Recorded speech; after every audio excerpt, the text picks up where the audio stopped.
Hi అండి, welcome to Radhika రుచులు. ఈరోజు మనం మునక్కాయ ఇంకా మటన్ కర్రీ ఎలా ప్రిపేర్ చేయాలో చూద్దామండి. ఈ కాంబినేషన్ కర్రీ చాలా టేస్టీగా ఉంటుందండి. ప్రిపరేషన్ చూద్దాం. ముందుగా నేను 200 గ్రామ్స్ మటన్ తీసుకుని బాగా శుభ్రం చేసుకొని రుచికి తగినంత సాల్ట్, 1 గ్లాస్ వాటర్ పోసుకొని 6 to 7 విజిల్స్ వచ్చేంత వరకు మీడియం ఫ్లేమ్లో కుక్ చేసుకుంటున్నానండి.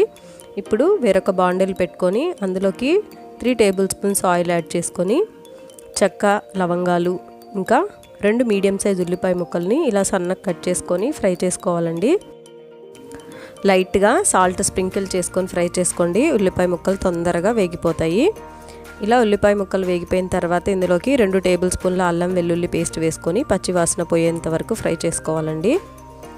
ఇలా పచ్చివాసన పోయిన తర్వాత ఇందులోకి 2 టేబుల్ స్పూన్ల కారం, 1 టేబుల్ స్పూన్ ధనియాల పొడి, 1/2 టీ స్పూన్ పసుపు వేసుకొని బాగా ఫ్రై చేసుకోవాలి.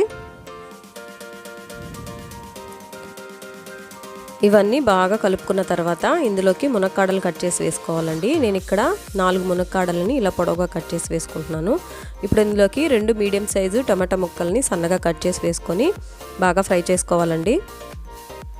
ఇప్పుడు ఇందులోకి కర్రీకి సరిపడా సాల్ట్ యాడ్ చేసుకొని ఒకసారి బాగా కలుపుకొని మూత పెట్టి 5 మినిట్స్ పాటు టమాటా ముక్కలన్నీ బాగా మగ్గనివ్వాలండి. ఇలా మొత్తం కర్రీ అంతా బాగా దగ్గర పడిందండి. ఇప్పుడు ఇందులోకి ఎండు కొబ్బరి పొడి 2 టేబుల్ స్పూన్లు యాడ్ చేసుకుంటున్నాను. ఎండు కొబ్బరి పొడి కూడా బాగా కలుపుకోవాలి. ఇలా 5 మినిట్స్ పాటు ఫ్రై చేసుకున్న తర్వాత ఇందులోకి మనం ఉడికించుకున్న మటన్ యాడ్ చేసుకుందాం. వాటర్తో సహా యాడ్ చేసేసి ఒకసారి బాగా కలుపుకోవాలండి.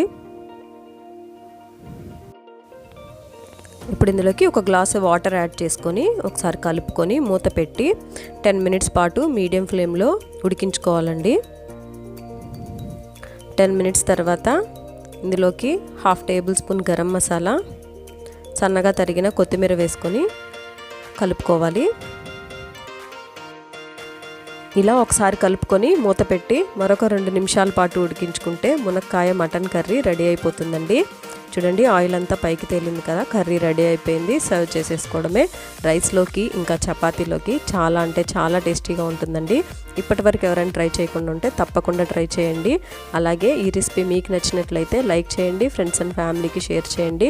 ఇలాంటి మరిన్ని రెసిపీస్ కోసం నా ఛానల్ని తప్పకుండా సబ్స్క్రైబ్ చేసుకోండి.